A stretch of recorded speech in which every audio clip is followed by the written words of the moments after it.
आप सभी को बहुत-बहुत नमस्कार। जिस श्लोक को आप इस समय देख पा रहे हैं, उसे किसी परिचय की आवश्यकता नहीं, ऐसा मुझे लगता है।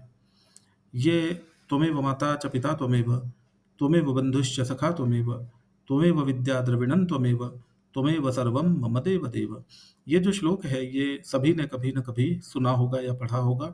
अधिकांश लोगों को ये कंठस्थ होगा, ऐसा मुझे पूरा विश्वास है। अर्थ से भी इसके सभी लोग परिचित होते ही हैं, फिर भी इस पर हम पुनर्विचार करने वाले हैं। इस श्लोक में जो सबसे पहली बात है जो मेरा ध्यान आकर्षित करती है वो है त्वमेव। ये त्वमेव की इसमें अधिकता है। देखिए आप त्वमेव त्वमेव त्वमेव त्वमेव भरा पड़ा है ये श्लोक त्वमेव त्वमेव से। त्वमेव का अर्थ होता है तुम ही। तुम ही जब कह दिया गया तो ये परमात्मा की एक रूपता का, परमात्मा की एकमात्र सत्ता का या परमात्मा की नित्यता का परिचय देता हुआ सा प्रतीत होता है। तुम ही माता पिता बंधु सखा विद्या धन संपत्ति सब तुम ही हो। तुम्हारे अतिरिक्त कुछ नहीं है, सब कुछ तुम ही हो। तो ये प्रार्थना जो है ये कर कौन रहा है? ये प्रार्थना कर रहा है आत्मा। जो हमारा आत्मा है वो परमात्मा से कहता है कि तुम ही मेरे माता हो, तुम ही पिता हो, तुम ही बंधु हो। ये देह देह जो है ये प्रार्थना नहीं करता, ऐसा मुझे लगता है। उसका कारण है कि माता पिता बंधु सखा विद्या और धन संपत्ति भले ही हमारे जीवन में कितना भी महत्वपूर्ण स्थान रखते हों, परंतु इनकी नित्यता का कोई पता नहीं है। ना तो हमारी ही नित्यता का कोई पता है,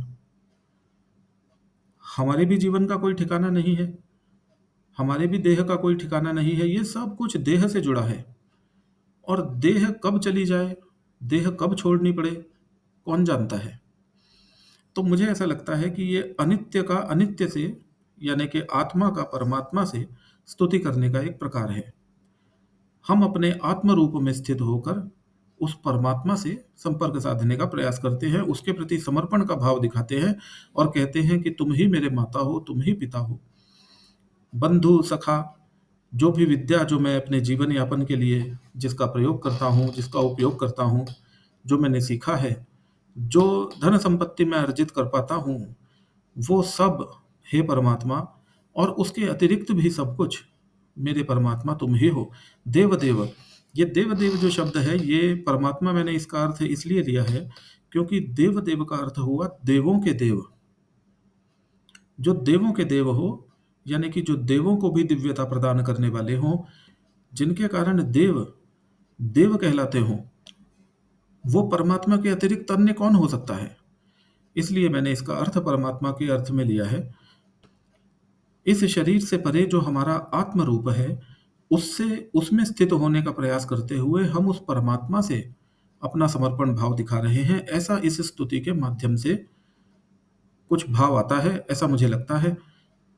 इस प्रकार से इस श्लोक पर विचार करने का हमने एक प्रयास किया। शीघ्र ही किसी अन्य श्लोक के साथ आपसे भेंट होगी। तब तक के लिए नमस्कार।